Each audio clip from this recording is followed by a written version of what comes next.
What's up guys, my name is Brandon and today I wanted to give you a follow-up update on iOS 12.1, iOS 12.1.1 Beta 1, as well as some other interesting iOS related news. So as you guys know, iOS 12.1 and 12.1.1 Beta 1 were released last week, just one day apart. And by the way, if you missed my final iOS 12.1 review, definitely check that out. It is up in the cards and down in the description below. iOS 12.1 made my iPhone XS Max enjoyable again. That was actually in the title of the video, and I still feel that way about this update. It's just so great, especially for the new phones. And of course, if you guys watched that video, you know that the main reason I love this update so much and the reason it made it enjoyable again is not only because it has great battery life and great performance, but also because it fixed my connectivity issues with cellular connection and also with Wi-Fi connection. So my Wi-Fi connection would drop, my cell service would just be pretty bad. I'd drop calls, I'd just get call failed and things like that. But iOS 12.1 fixed that, and I have not had that happen since. So going back to the battery life, if I go into the battery, you can see here that I'm constantly getting between 7 to 8 hours of on-screen time per day. So you can see right here, I have 5 hours and 3 minutes, also 50 minutes of screen off time, and I still have 59% battery left. So yeah, battery life has been great on iOS 12.1 on all devices that I've installed it on. You can see there that the average over the last 10 days, my average on-screen time is 6 hours and 25 minutes, but a lot of times, especially recently, I've been getting over 7 hours total by the end of the day when I actually go to plug my phone in before I go to sleep. And I'll usually always have about 20 to 30% left when I go to bed. So definitely great battery life here in 12.1. Performance has been great as well. I haven't had any hiccups really at all with 12.1. It's really great. It's definitely more fluid. The animations are more fluid. Just everything is a lot more quick and snappy than it was on iOS 12.0. Now, as far as 12.0.1 to 12.1, it's not really a huge difference. You can notice, that the animations are a little bit smoother and everything just feels more fluid, but it's definitely a substantial upgrade from 12.0. Now, as for the older devices on iOS 12.1, I do have 12.1 on my iPhone 6 and also on my iPhone 7 Plus, and they are also performing well on this latest version. Which, by the way, if you didn't see my last video about the iPhone 7 Plus and why I think it's the best phone to buy in 2018,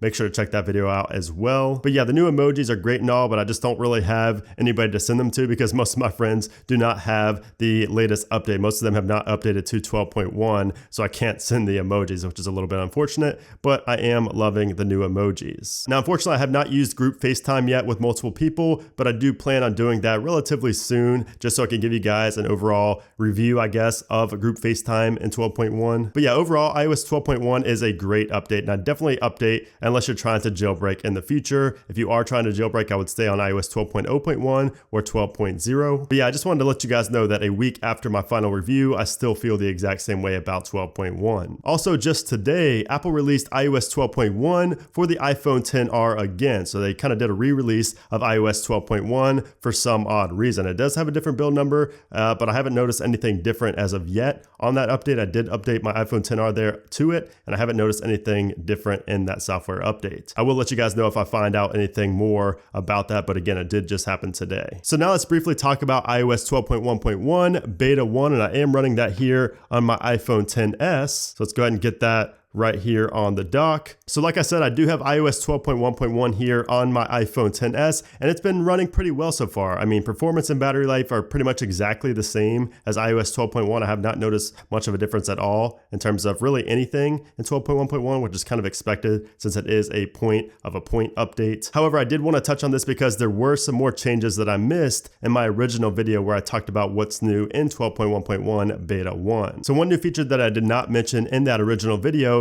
is live photos have returned to FaceTime. So you can now take a picture while you're on a FaceTime call, which is pretty nice. Now, of course, I did mention the new UI down here for FaceTime, and this is for group FaceTime and FaceTime calls as well. We have the flip button now. The camera flip is now at the bottom instead of having to click the 3 little dots right there and going all the way into that menu and then clicking on flip. It was really annoying, a big nuisance for something that you're supposed to use a lot in FaceTime. So I'm really glad that Apple was quick to fix that back to the original way. We also have the mute button down here and the effects as well. So a lot cleaner of a UI here in 12.1.1. And for this reason alone, I will definitely be updating to 12.1.1 from 12.1 when it does officially get released. I'm talking about on my daily driver. And another change in iOS 12.1.1 is that the Apple Watch logo all throughout the system of iOS is now updated to reflect the Series 4 watch instead of the Series 3 watch. So that's something very minor, but it is something very Apple Apple like. They love to do those little changes like that. And the final change in iOS 12.1.1 has to do with the News application and the iPad, and there is now a toggle to hide the channels column when you are viewing the iPad in landscape mode. But yeah, that's pretty much everything I wanted to discuss with 12.1.1 Beta 1. Just wanted to give you guys a brief follow-up update on that. Again, battery life and performance pretty much identical to 12.1. Now we can probably expect Beta 2 next week, but I would not expect too many betas of 12.1.1. We may only have 2 or 3 betas,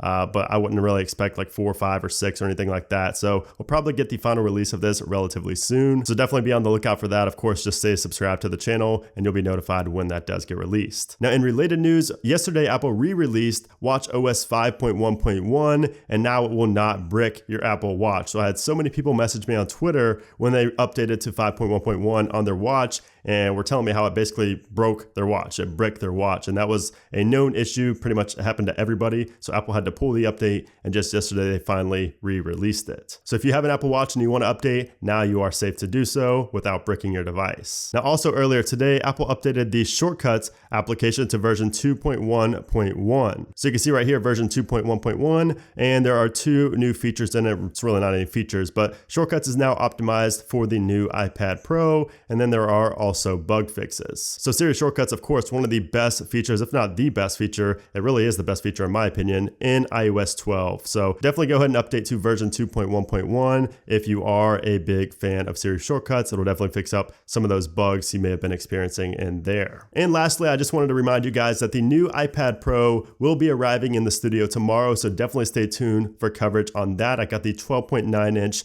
64GB model in space gray. Now, I forgot to pre-order the Apple Pencil 2nd generation, so I will have to pick that up. Hopefully it's available at the Apple Store. Hopefully it's not sold out on day one. I completely forgot to pre-order that when I was pre-ordering the iPad Pro. So I will be picking that up as well. So stay tuned for coverage on that brand new iPad Pro. And that's actually going to be my first iPad purchase since the iPad Mini too. So definitely long overdue for an update, so I cannot wait to get my hands on this iPad Pro. But anyways, guys, there you have it. That was just a quick update on iOS 12.1 and 12.1.1 Beta 1, as well as some other related iOS and just Apple news. So I hope you guys enjoyed the video. Again, stay tuned tomorrow for those iPad Pro videos. Make sure to give this video a thumbs up if you enjoyed it, and I will see you guys in the next one.